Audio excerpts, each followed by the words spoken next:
Nangyari na nga ang mga hinala ko noon. Nasampula na si Mima Alicia. Kayo mga vlogger ni BBM, hindi kayo mga vlogger ni BBM dati. Mga vlogger kayo ni Lini. Kayo ang kabardagulan ko noon.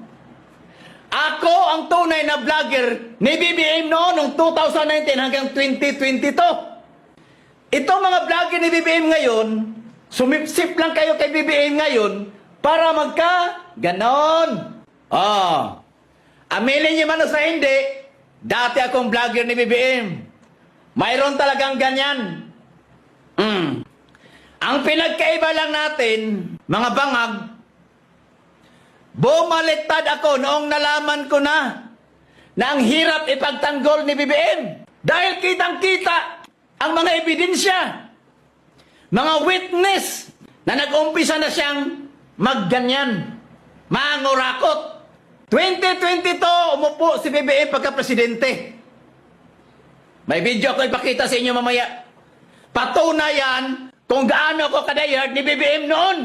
Kaya mga vlogger dyan na walang alam, nako, good luck sa inyo dahil may isusunod na naman sa inyo dyan. Si Mima Alicia, ang dami na kasing nalalaman ni Mima Alicia. Pinasok niya si Trillanes, pinasok niya si Claire Castro, pinasok na niya ang mga grupo na mga dilawan. In short, marami na talagang alam si Mima Alicia. Kung totoo yung convo nila na siyang humawak ng budget, patunay lang yan na si Mima Alicia ay may direct access sa pinaka-boss nila para sa hati-hatian nila sa suhol. Ang pinagkaiba lang natin mga bangag vloggers, mas mautak ako. Dahil kayo kapag pumasok kayo dyan, hindi na kayo makakalabas ng buhay. Kaya noong 2022, bumaliktad na ako. Dahil ang mga nasa likod ni BBM, mga malaking sindikato dito sa ating bansa, hindi lang sa ating bansa, kundi abroad.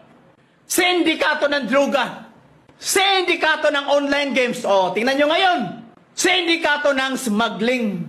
Kaya kayo mga vloggers na mag-ingat kayo. Kaya ako kumala sa pagiging vlogger ni BBM kahit may ganyan dahil ayaw kong magmukhang tanga sa publiko. Ayaw kong magmukhang bangag sa publiko. Yun ang pinagkaiba natin. Dahil ako marunong ako magbalanse. Hindi ako tipo ng taong yes lang ng yes kahit ang amo nyo nasa maling landas na. Di ba? Sus, may rosip ninyo mga bangag vloggers. May isusunod sa inyo. Mark my word. Lalo na dyan sa may mga alam na, may maraming alam na. Nako, si Lisa ang mga ano sa inyo dyan. Titira. Nako, mag-iingat kayo dyan kay Lisa. Kaya nga si BBM naging dilawan eh. Dahil kay Lisa, biruin mo, yung mga kritiko ni BBM noon, yung mga ayaw kay BBM noon, naging kakampi niya ngayon. Dahil kay Lisa, naging dilawan si BBM. Sa kabila ng pagbabati ko sa kanya noon ng kanyang ama. Yan po ang patunay kung gaano kabangag si BBM. So kayo nga vloggers dyan, manood kayo. Ito ako noon. Kung gaano ko kamahal si BBM noon, kung gaano ko na-obsess ni BBM noon. BBM ng BBM ang bunganga ko. Manood kayo. Mga kaungas, live tayo ngayon sa inaugurasyon ni BBM. Yes, tama! Yes! Ang talino talaga ng presidente natin. Ang talino. You picked me. I thank my predecessor for the courage Ang of his talino naman hard ng presidente decisions. natin. But there is Walang a way kodigo. to put more means and Walang choices kodigo. in your hands. Ang layo ni Trust VP Lini. the Filipino. Oh, shout out daw, shout out. Katapos sa mga nakakilala sa mga testimay. Alright. Kadala kay Partata. Okay. Okay mga kaungas, dito tayo, live coverage tayo ngayon dito sa inaugurasyon ni halal nating Pangulo na si BBM.